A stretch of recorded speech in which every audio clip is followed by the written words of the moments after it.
अखिलेश जी, कुछ लोग आपसे सवाल पूछना चाहते हैं, लेकिन एक चीज मैं आपसे जानना चाहता हूं। जब शपथ ग्रहण हो रहा था तब मुलायम सिंह जी के साथ आप मोदी जी के पास जाते हैं, क्या गुफ्तगू हुई, बताएंगे थोड़ा?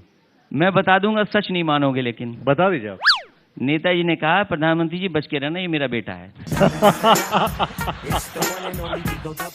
एक ने बहुत तपस्या की और तपस्या कर करके जब प्रभु प्रकट हो गए तो उन्होंने कहा कि हम ये कुछ मांगना चाहते हैं। तो प्रभु ने कहा कि मांगना तो चाहते हो, ठीक है, मैं दूंगा, लेकिन याद रखना जो तुम मांगोगे उसका डबल हम देंगे आपके पड़ोसी को।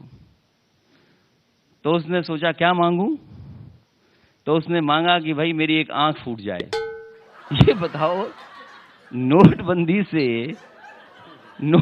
से कौन सा लाभ हो गया ये मैं आपकी सराहना करनी चाहती हूँ कि आपने पब्लिक के लिए गोमती रिवर फ्रंट व्यू बनाया। थैंक यू सो मच, लेकिन आप अपने भाई के साथ मत जाना उधर। ये कि जो झूले लगे थे 15 दिन बाद झूले टूट गए और अखबार वालों ने उसकी तस्वीर छापी। तो मैंने अधिकारियों को बुलाया, मैंने कहा तुम समझते नहीं हो हिंदुस्तान को, हमारे भारत को नहीं समझते तुम। यहाँ बच्चों के साथ पापा भी झूले पे बैठते हैं। तो यदि आप 15 या 20 फ्लाईओवर बनवा देते सड़कों के ऊपर, जिससे कि वाहनों की रफ्तार लगातार बिना रुके निकलती रहती, तो क्या वो ज्यादा अच्छा नहीं था जनहित में? आपको ट्रैफिक की चिंता है, आपको एक काम करना चाहिए, आज ही साइकिल खरीद लो एक और निकल जाइए साइकिल ट्रैक पर, कोई जाम में नहीं फंसोगे आप। और कहीं जाम लगे तो ऊपर उठा लेना साइकिल, निकल जाना वहां से। तो जो गौ रक्षक और जो हिंदू वाहिनी के लोग हैं, इन्हें दिल्ली में जाना चाहिए और बीजेपी के लोगों ने भी ऐसी शादी की, उन पर भी हमला करना चाहिए। क्यों नहीं कर रहे हमला उन पर?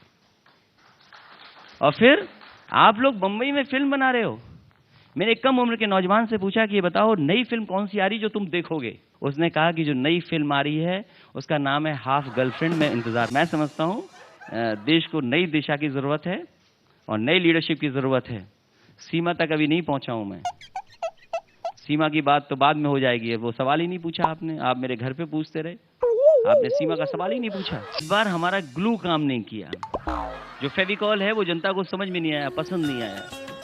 बीजेपी का जो ग्लू था, बीजेपी का जो फेविकॉल था, धर्म का, राष्ट्रवाद का, वो समझ में आ गया उनको। जो मैंने बोल दिया है, अब मैं बहुतों का दुश्मन बन गया हूँ, राहुल जी याद रखना। बहुत बहुत शुक्रिया, थैंक यू सो मच। बड़े बेबाक और सटीक जवाब दिए होंगे, उसके इंतजार आपको ज्यादा है, लेकिन इसलिए बहुत बहुत धन्यवाद। नहीं, पहले मैं